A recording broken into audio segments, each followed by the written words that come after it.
Saving money can be really hard. I mean really, really hard. But if we can do it, even if it's just saving a little bit of money, over time, that can turn into a fortune.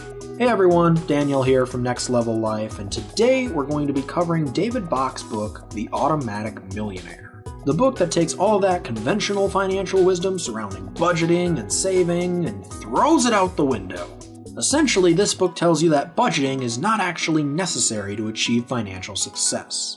At least not budgeting in the conventional sense. This book works off the idea that you need to pay yourself first. And by pay yourself first, I mean actually first, before taxes and all that as well. This is accomplished by trying to make your finances automatic, or as automatic as possible anyway. A great way to do this is setting up automatic contributions to your 401k.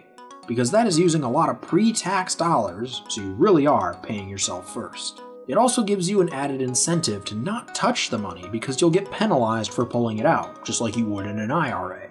Now that all seems well and good, but how are you to start contributing to your 401k if you don't have any money to spare in the first place? How can you pay yourself first if you barely have enough money to get by as it is?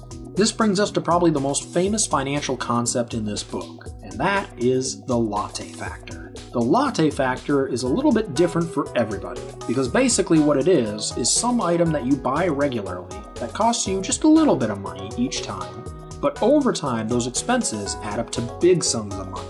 Big sums of money that if they had been invested in your 401k instead of in buying the item, you may very well be able to retire off of that cash already.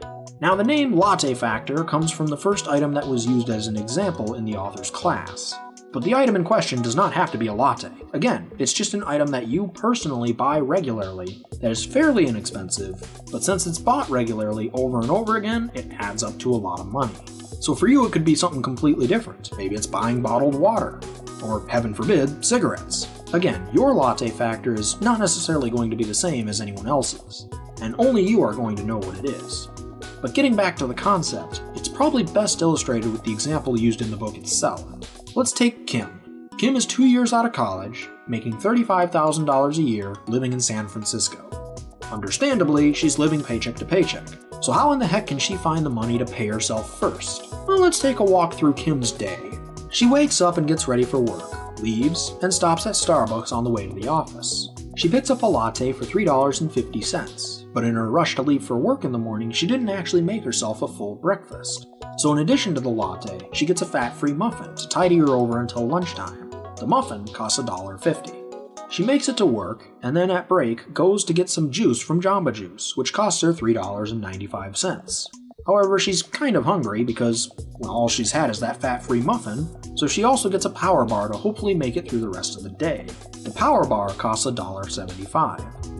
Even if she makes it through the rest of the day without an actual meal, which is kind of unhealthy in itself, she's still spent $11.20 that did not need to be spent had she made a good breakfast in the morning, or even just the night before, and then warmed it up in the morning. And then also drank the coffee that's probably at her office, or just made it herself at home, and then maybe drank some water at lunch instead of juice.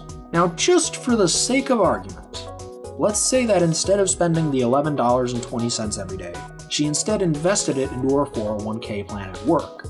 How much money would she have by the time she reaches 65? Well, assuming that she got a 10% rate of return, which is not that unrealistic over that long of a period of time, especially if you include dividends. I know that for those of you who have been watching my videos for a while would know that I usually champion the 8.6% per year for the market, but keep in mind that 8.6% average rate of return does not include any dividends.